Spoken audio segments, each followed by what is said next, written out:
ನಮಸ್ಕಾರ ಸ್ನೇಹಿತರೆ, Hampi travel time ಚಾನಲ್ಗೆ ಸ್ವಾಗತ. ಸ್ನೇಹಿತರೆ, ಈ ದಿನ ನಾನು ಹಂಪಿಯಲ್ಲಿರ್ತಕ್ಕಂಥ ಪುರಾತನ ಇದು ಯಾರು ತೋರಿಸದೇ ಇರತಕ್ಕಂಥ ಒಂದು ದೇವಸ್ಥಾನ, ಅದು ಸರಸ್ವತಿ ದೇವಸ್ಥಾನ. ಬೇರೆ ಕಡೆ ಒಂದು ಸರಸ್ವತಿ ದೇವಸ್ಥಾನ ಇದೆ ಅಂತ ಹೇಳ್ತಾರೆ, ಆದ್ರೆ ಮೂಲತಃವಾಗಿ ಇದೇ ಸರಸ್ವತಿ ದೇವಸ್ಥಾನ. ಬನ್ನಿ ಸರಸ್ವತಿ ದೇವಸ್ಥಾನ ಬಗ್ಗೆ ತಿಳ್ಕೊಳ್ಳಿ.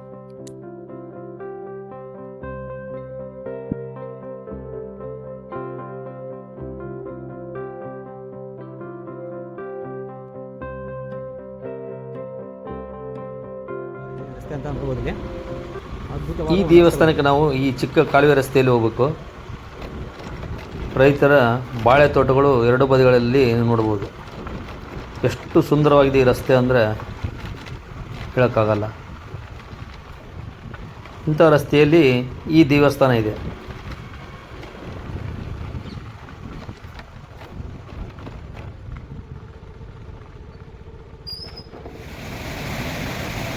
ಹಂಪಿಯಲ್ಲಿ ನೋಡಿ ಎಷ್ಟು ಸುಂದರವಾದ ಕಾಲುವೆಗಳು, ಚಿಕ್ಕ ಚಿಕ್ಕ ಜಲಪಾತದಂತೆ ಹರಿಯುವ ನೀರನ್ನು ಕೂಡ ಇಲ್ಲಿ ನೋಡ್ಬೋದು.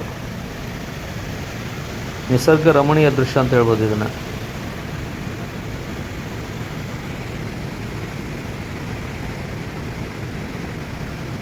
ಇದು ಹಂಪಿಯ ಮೂಲ ಸರಸ್ವತಿ ದೇವಾಲಯ.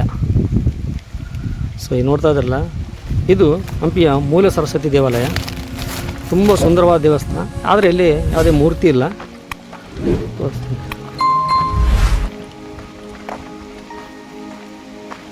ಅದ್ಭುತವಾದ ಒಂದು ದೇವಾಲಯ ಅಂತ ಹೇಳ್ಬೋದು. ಸುತ್ತಲೂ ಬಾಳೆ ತೋಟ, ಅದ್ಭುತವಾದ ಒಂದು ದೇವಸ್ಥಾನ ಅಂತ ಹೇಳ್ಬೋದು.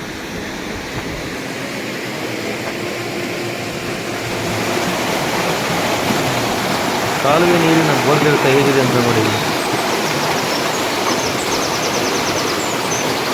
ಆಗಿನ ಕಾಲದ ನೀರಾವರಿ ವ್ಯವಸ್ಥೆ ಇದು. ಈ ಕಾಲುವೆಯ ಪಕ್ಕದಲ್ಲೇ ಈ ದೇವಸ್ಥಾನ ಇದೆ.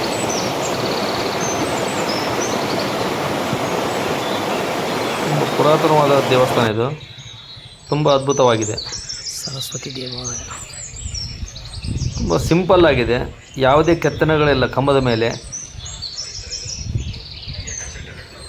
ಸಿಂಪಲ್ ಆದ ಮೇಲ್ಛಾವಣಿ ಕೂಡ ಇದೆ. ನೋಡ್ಬೋದು, ಇದು ದೇವಾಲಯದ ಹೊರನೋಟ ನೋಡಿ ಯಾವ ರೀತಿ ಇದೆ ಅಂತ ನೋಡ್ಬೋದು. ಮೂಲ ಸರಸ್ವತಿ ದೇವಾಲಯ ಇದು, ಯಾವುದೇ ಮೂರ್ತಿ ಇಲ್ಲ. ಹೆಚ್ಚು ಕೆತ್ತನೆಗಳಿಲ್ಲದ ಒಂದು ಸರಳ ದೇವಸ್ಥಾನ ಅಂತ ಹೇಳ್ಬೋದು ಇದನ್ನು. ಇಲ್ಲಿ ನೋಡ್ತಾ ಇದ್ರಲ್ಲ, ಇದುವೇ ಮೂಲ ಸರಸ್ವತಿ ದೇವಸ್ಥಾನ. ಯಾವ ರೀತಿ ಇದೆ ಅಂತ ನೋಡ್ಬೋದು. ಹೆಚ್ಚು ಜನಸಂದಣಿ ಇರಲಾರ್ದಂಥ ಒಂದು ಸ್ಥಳ ಇದು ಮೂಲ ಸರಸ್ವತಿ ದೇವಸ್ಥಾನ. ಈ ಸರಸ್ವತಿ ದೇವಾಲಯವನ್ನು ಎಕ್ಸ್ಕ್ಲೂಸಿವ್ ಆಗಿ ನಾನು ಮೊಟ್ಟ ಮೊದಲ ಬಾರಿಗೆ ತೋರಿಸ್ತಾ ಇದ್ದೀನಿ ಯೂಟ್ಯೂಬಲ್ಲಿ.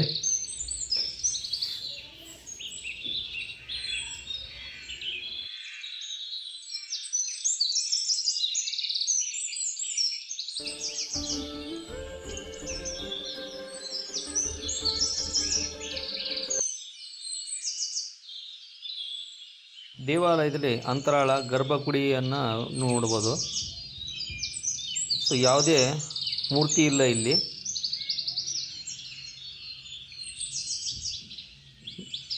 ಮೇಲೆ ಸರಸ್ವತಿ ದೇವಾಲಯದ ಓಪನ್ ಆಗಿದೆ ಇಲ್ಲಿ ಒಂದು ದೇವಸ್ಥಾನ. ಸೊ ಇದನ್ನ ಯಾರು ಯೂಟ್ಯೂಬಲ್ಲಿ ತೋರಿಸಿಲ್ಲ, ಫಸ್ಟ್ ಟೈಮ್ ನಾವು ನೋಡ್ತಾ ಇದ್ದೀವಿ. ಇಲ್ಲಿ ಅದ್ಭುತವಾದ ಒಂದು ಸ್ಥಳ. ಅಥವಾ ಇದನ್ನ ದೇವಾಲಯವನ್ನು ನಾಶ ಮಾಡಿದ್ದಾರೆ. ಅಂತರಾಳ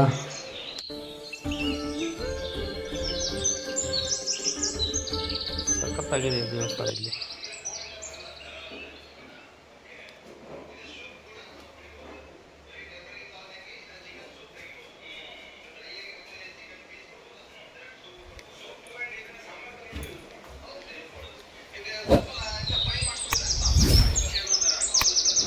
ಪ್ರದಕ್ಷಿಣಾ ಪಥ.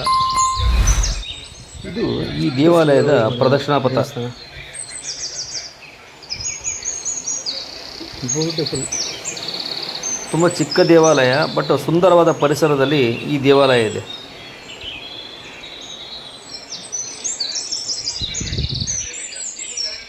ಸರಳ ವಾಸ್ತು ಪ್ರಕಾರವಾಗಿದೆ. ದೇವಾಲಯದ ಮೇಲ್ಛಾವಣಿ ನೋಡ್ಬೋದು, ಯಾವುದೇ ಕೆತ್ತನೆಗಳನ್ನು ಮೇಲ್ಛಾವಣಿಯಲ್ಲೂ ಕೂಡ ಇಲ್ಲ. ಸರಸ್ವತಿ ದೇವರು ಎಲ್ಲಿದ್ದಾರೆ. ಈಗಿನ ಕಾಲದಲ್ಲಿ ಹೆಚ್ಚು ಜನರು ಶೃಂಗೇರಿಗೆ ಅಕ್ಷರಾಭ್ಯಾಸ ಮಾಡಿಸಲು ಹೋಗ್ತಾರೆ. ಆದರೆ ಆಗಿನ ಕಾಲದಲ್ಲಿ ಈ ಸ್ಥಳ ಮಕ್ಕಳಿಗೆ ಅಕ್ಷರಾಭ್ಯಾಸ ಮಾಡುವ ಒಂದು ಸ್ಥಳವಾಗಿತ್ತು. ಸ್ನೇಹಿತರೆ, ಇದಾಗಿತ್ತು ಇಂದಿನ ವಿಡಿಯೋ, ಮೂಲ ಸರಸ್ವತಿ ದೇವಾಲಯ. ನನ್ನ ಈ ಮಾಹಿತಿ ನಿಮಗೆ ಇಷ್ಟವಾಗಿದ್ದರೆ ನನ್ನ ಚಾನಲ್ ಸಬ್ಸ್ಕ್ರೈಬ್ ಮಾಡಿ, ಲೈಕ್ ಮಾಡಿ, ಹೈಪ್ ಮಾಡಿ ಹಾಗೂ ಶೇರ್ ಮಾಡೋದನ್ನು ಮರಿಬೇಡಿ. ಧನ್ಯವಾದಗಳು. ಮತ್ತೆ ಸಿಗೋಣ ಮುಂದಿನ ವಿಡಿಯೋದಲ್ಲಿ.